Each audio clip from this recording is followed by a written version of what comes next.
There seems to be a movement towards using incentives to get the states to carry out the reforms. It was there in Labour, it's there in other things. You, of course, have been driving a lot of that at the Finance Commission. How do you make sure that all states are aligned and take the right steps? Is it partly about setting up a competition between them? Is it the use of direct incentives, as might be happening in tourism right now with the announcements we heard today? Well, I think that, we need to take some comfort that a lot of it is working, because if you look at the report card, in the 1 lakh plus crore which was given for capital expenditure, the utilization has been over 90% by the states, which is a very, very favorable story.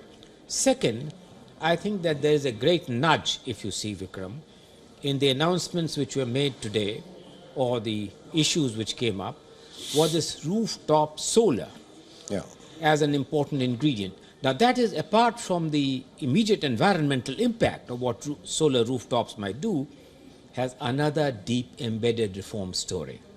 Namely, that one of the most laggard aspects of our reforms has been the reforms of the power distribution companies by the states. And if this rooftop story is going to give them inherent competition, they've been nudged into reforming the long needed reforms of the power distribution companies, which is a very important. So that's a classic example of doing it by way of incentives, both direct and indirect, to bring about. And I think that if they extend it in terms of really, now take for instance tourism, it's a comparative kind of a thing. One of the story which was there was on creating of new cities by way of the grants which were given by the earlier Finance Commission to be done. So it's a combination of incentives, nudging them, because the states are now willing to take on the challenge. Look at their performance on the state GST. They are a major beneficiary of the improved tax buoyancy and tax reforms. And the tax figures this year close to 18%. Yeah, I mean, GST has been a remarkable success, as you can see. And yet there is room to go further on that. So I think that in my view, we are on a path of great growth. We need to intensify. We need to carry on and have a combination of, I agree with CB, making states really realize that their future lies in being a part of this big story of the India destination, which is happening right now. All right, Mr. N.K. Singh, I know you have to leave us, so thanks a lot for having joined us. Vinayak, something you wanted to add on the infrastructure story? We heard a lot what's happening. What else do you think India needs to do to make sure that our infrastructure is truly world-class? Look, I've already made the point that hopefully when the final budget and the full budget is written, we will see the 11% growth of this year, which is purely a carry-on budget exercise, because the construction materials have an inflation index of about 5 to 6%. So you're really talking about only a 4 to 5% real increase in the budget. So assuming that this is just for carry-on and that the next budget will have will go back to the momentum of 30 and 35%, which the economy requires, by the way. It's not a pipe dream. Remember that you got 7% GDP growth because infrastructure outlays increased by 30-35%.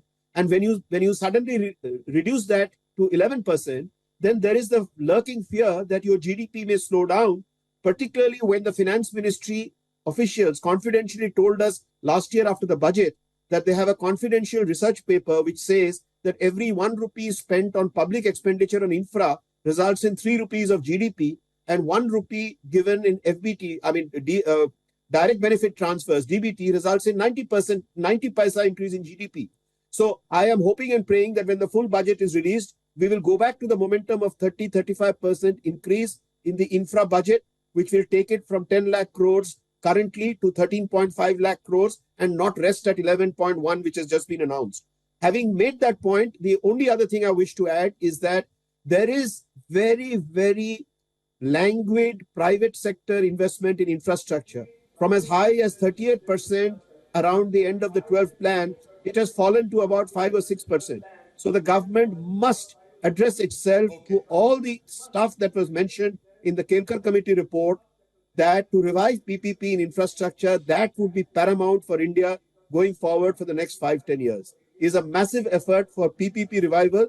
And All right. purely in terms of example, the NHI and MORTH are already engaged in significantly revamping the BOT model for roads, which means there's a clear recognition that existing PPP All right. models did not work. That's a big item for the government to address itself. Let me stop here. All right, Vinayak Chatterjee, thank you so much for joining us. Let's hope that a lot of that gets done. CB, if I can come back to you now. We are hearing Prime Minister's just said, what would be your manifesto for the next 5 years? I'm sure all political parties, we're going to move from the interim budget now to the election cycle pretty much. It's probably a good time for CII and other such bodies to come in and start getting their agenda into everyone's manifesto to say, here's what we really need to do to maintain the momentum, grow 7-8%, get to 7 trillion by 2030. Let's try and lock that in. Here's what you need to do. 1, 2, 3, 4. What would you be telling the political, not really, just the government, but political parties? So really going beyond the budget and how one can take forward when we really look at the way we are looking at our GDP growth, so to say, and how do we make growth more qualitatively, beneficial to everyone. So I look at number one, how do we really move to areas like the social infrastructure side. So education, affordable education, higher education, which is affordable. So that's going to be critical because today India is in a spot for the demographic dividend for just some years, right?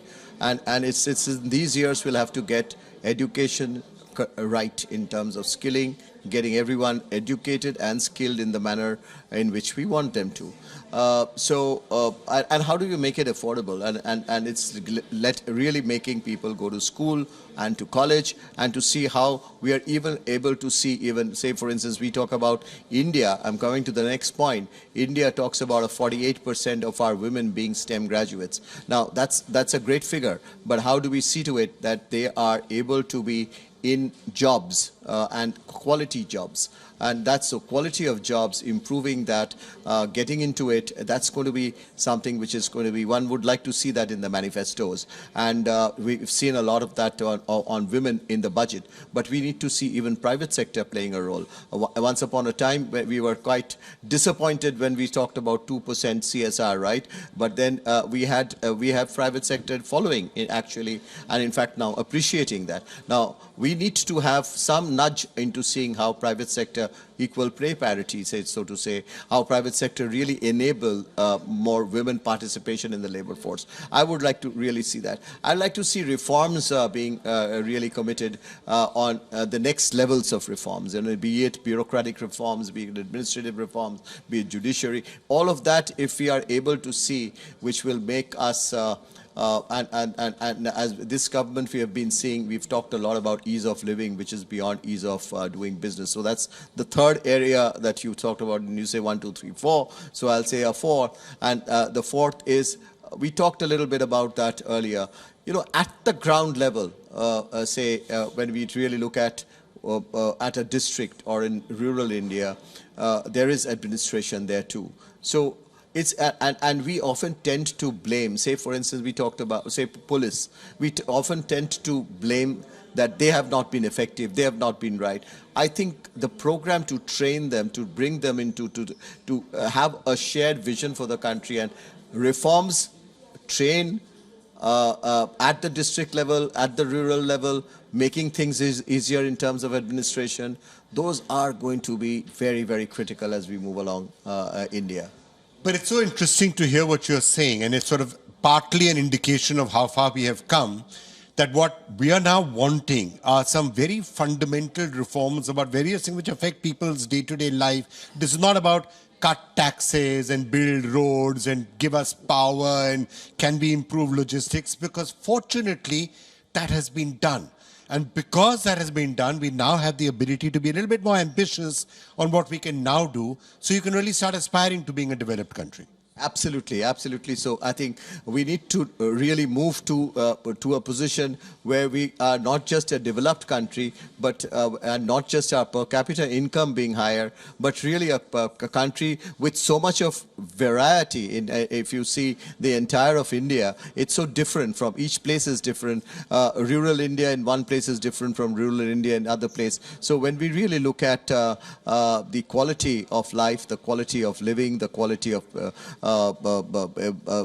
growth, all of that is something that we would really look into as we go. Okay, I know you have to leave us, but one last quick line. What could still go wrong? Sometimes, everyone's saying India is in a sweet spot, things are really going well, and 7% growth.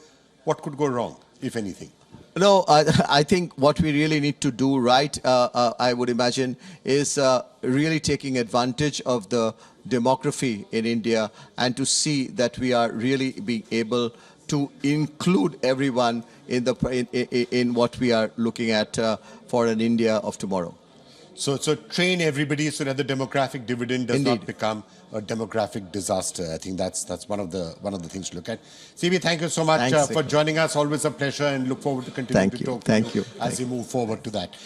Dr. Singh, wanted a quick reaction to you to some of that agenda that Chandrajit Banerjee has put out. Would you agree with everything that he said? Absolutely, absolutely. I think one of the agenda that the new government must really be looking at is what do we need to do to ensure that the inequality goes down. There's a lot to be done on education and health. Close to about 8 lakh students go abroad to study, and that's a worrying figure, Vikram.